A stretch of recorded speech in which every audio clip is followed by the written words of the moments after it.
Today is match day, and I did not match. Oh my god! Hello everyone, this is Malki Asad and welcome to this very exciting video in which I will react to Sarah's match experience. For those of you guys who don't know me, my name is Sarah Struble. I am a 5th year medical student, and last year at this same exact time I went through the match process and I did not match, and it was absolutely devastating. And I recorded the whole experience and I put it on the internet, and I got a lot of amazing feedback. A lot of people were really inspired by that video, and I'm so grateful. So last year Sarah did not match and made a video about her match experience, and I was inspired by her courage to share this very uncomfortable experience of not matching. And I was actually one of the people who reached out to her to see how we can best help her. I talked to her over the phone and we discussed different strategies that she can do to optimize her chances of matching in the next cycle. Because remember, not matching is never the end. So don't let one unsuccessful match put you down. So now let's see what Sarah did after she went unmatched. I reached out to my mentor, I applied to a bunch of research fellowships online, and ultimately ended up going with one in Philadelphia. It's at the Children's Hospital of Philadelphia in the plastic surgery department. Working with a hand surgeon, he does congenital hand, and his paid research fellowship opportunity was already taken by John, who was like amazing. But you know, Dr. Mendenhall was like, if you can fund yourself and you want to come here, by all means, please come.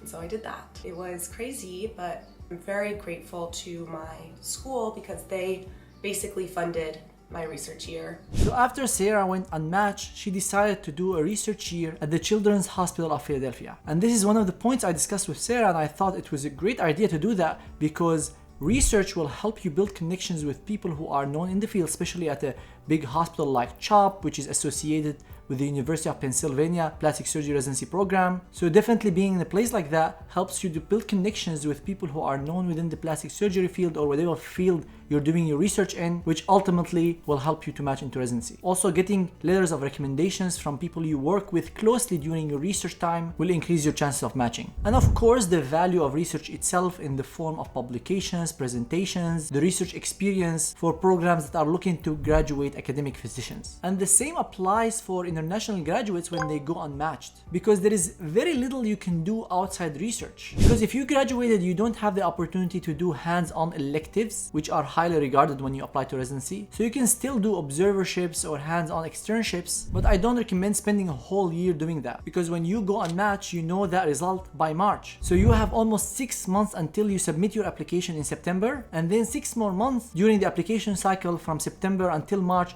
so you can know your result. So spending a whole year doing observerships is not ideal in my opinion, especially that you won't be doing electives where you can function like a US medical student. And by the way, we have a detailed course on how to find US research positions and what defines a good position from not the ideal position that you can spend a whole year doing research in. We go into the details of what is a good mentor, how to find these mentors, how to interview for research positions, CV templates, email templates, and you can sign up for this course by clicking on the link in the card above or the link in the description below. And this course is both recorded and live. The live sessions happen every 4 months, but you will get immediate access to the recording of prior sessions so you can start looking for your position immediately. And this course is 100% satisfaction guarantee, so if you're not satisfied, you get your money back, no questions asked. But you know, Dr. Mendenhall was like, if you can fund yourself and you want to come here, by all means, please come. And so I did that. And you can see here another important point that Sarah mentioned is that the positions usually by the end of March, beginning of April, especially the paid positions, go. Another point that Sarah mentioned here is the fact that she found an unfunded position, which means she has to pay for herself. So for research positions in the US, usually you don't need to pay to get the position, but you just fund yourself regarding cost of living, food, transportation, etc. And now it's getting more and more difficult to get these paid positions unless you have extensive research experience or you get lucky. Applying early also definitely helps, but the most common scenario I see with unmatched applicants or international medical graduates, especially if they don't have extensive research experience, is they start unpaid, which means they have to fund themselves for the first few months or first year, and then later on they can move on to a paid position. Sarah had a different situation because her school agreed to fund her, but in the case of most IMGs, they won't have the opportunity to have their school fund their research. And you'll see one of the tips we give in the course is that you should look for all positions, paid and unpaid, because if someone has money, they won't hide it from you. If they have the funds, they will give you money if they think you're a good applicant. But if you only search for paid position, you're excluding the vast majority of available spots that might help you tremendously in your match application. In medicine, the application cycle is a very long process. So I flew here in May, end of May, early June, and my applications were due in September. So I had to start cranking out manuscripts, making those connections, basically redo my whole application within months of being here. So that was very stressful and very hard. If you ever are in a situation where you don't match and you do have the option of doing 2 years before, I honestly think that's a great idea, and it's a great way to pace yourself, because I'm not gonna lie, those first few months were crazy. I was so busy. I was trying to get as many manuscripts out as possible because I really wanted my application to be vastly different than it was the year before. So it was very stressful, and if I had had a whole year before having to reapply, that would have been a lot easier. But my mentors, they all believed in me, and they all gave me great advice and told me that I was ready to reapply that cycle. So that was really great to hear, and I think it worked out for me. Here Sarah is talking about a very important point, which is, should you wait a year before you reapply? And I totally understand the stress that she went through, because when you start your position in May or June, you have to resubmit your application in September if you want to apply to the next match. So you only have 4 or 5 months to do research, publish manuscripts, build connections, go to conferences, and prepare your next application. So the decision whether you should apply the next match or wait another year before you apply to the match afterwards should be individualized. You should either discuss it with one of your mentors or multiple mentors that you are doing research with, seek professional help, listen to multiple people's advice, and then make that final determination of whether you want to take the risk of applying the next match or wait another year to build a more robust application before you apply. In terms of like my strategy for matching this year, I definitely targeted programs that were newer and less prestigious, just because I knew, like, coming in as a reapplicant, a lot of programs don't even interview reapplicants. But any program is a great program. At the end of the day, maybe I don't go to the best residency program, but if I want to do a fellowship, that's where I can go somewhere that's crazy good. I just approached the application cycle very realistically.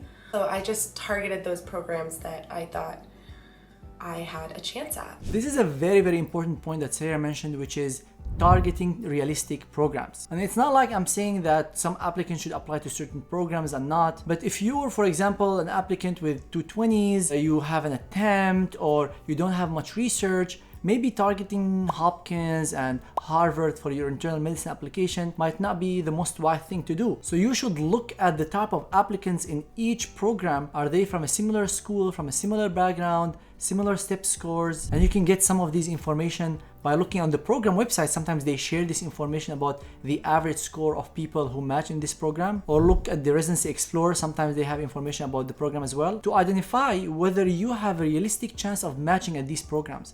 And that can also help you identify places you want to rotate at, or do observerships at, or spend some time doing research with them, or attend their meet and greets, or whatever ways to connect with these programs. And what I mean by targeted, I mean I made a list of all the programs that were listed as initial accreditation or continued without outcomes. So that means that these are all sort of newer programs. Also, there are like crazy birds outside making a ton of noise, and I'm really sorry about that. At least there's no honking, which is rare for Philadelphia. But yeah, so I made this list, had my mentor actually reach out to them before interviews. So after my application was in, but before interview invites went out. I also reached out to some programs myself.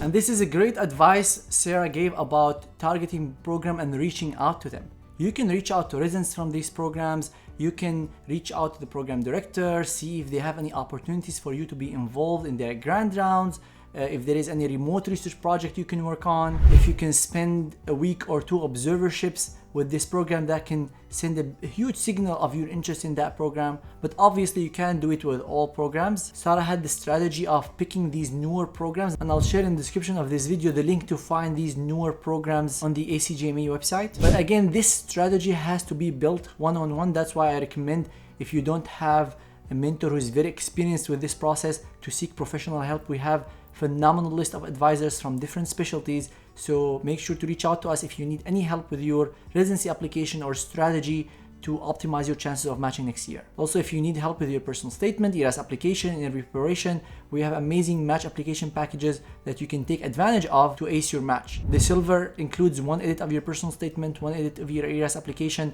and 1 hour of interview prep. The gold has 2 edits of your ERAS application and personal statement, 2 hours of interview prep, and 1 hour of advising. And the platinum, which is the most comprehensive, includes unlimited edits of your personal statement and ERAS application, unlimited access to your advisor on WhatsApp, 6 hours of advising, 4 hours of interview prep, and match edit guarantee, which means if you don't match, you will continue to edit your personal statement and CV at no additional cost until you match. We helped hundreds of students match in prior cycles, and we will continue to help people like you. So if you're interested in checking out these packages, click on the link in the card above or the link in the description below, or schedule a free consult with our customer support team who can help you navigate these different services that we have for you. This year was a lot of obviously research, but also presenting that research at national and international conferences. And I'm very much like, I like to mingle. I am really good at networking and sort of starting conversations with people who I need to start conversations with. And so I had a lot of fun meeting all these people that ended up being very important to my journey. I met a few residents who I then reached out to afterwards and was like, hey, I'm really interested in your program. If you could put in a good word for me to your program director, that would be awesome. And all of this was before interviews. And this is another huge advantage of research, is that when you go to conferences, usually people who attend conferences are known within the field, they're in the academic arena, and there is a possibility that they might help you in matching. So that's why if you go to conferences, make sure to shake hands, meet new people, introduce yourself that you're applying this year, express your interest in their program, maybe get their email and send them a follow-up email after the conference. You'd be surprised by how many connections you can build through research conferences and how many interviews you can get through that route. Lastly, I also applied general surgery. So I had all my plastics applications, but I also through ERAS applied to some general surgery programs. Always having a plan B is a great idea, and for many plastic surgery applicants, they apply also to general surgery. In case they don't match into plastics, they can match in general surgery, which also has a route to match into plastic surgery as a fellowship. So I think it's always a good idea to have a plan B. But on the other hand, I see some applicants make a mistake by applying to 4 or 5 specialties without having strong presence in one specialty. So don't think by throwing a pathology application, a pediatric application, an IM application, you're optimizing your chances of matching, because people will see that your rotations are mainly IM and now you're applying to pediatrics, or you're applying to pathology without any experience in that. So for specialties that are vastly different from each other, I would recommend you focus your energy on the specialty that you're most interested in and having your plan B to apply to less prestigious programs in that specialty. However, each applicant is different, each situation is different, and that's why I recommend the individualized one-on-one approach to give you advice about your specific situation. And now let's see when Sarah opens the match email. I just got the email. I haven't opened it yet. Okay, I'm gonna open it. Oh my God, oh my God. Oh my God. Oh, I'm so scared. You worked so hard.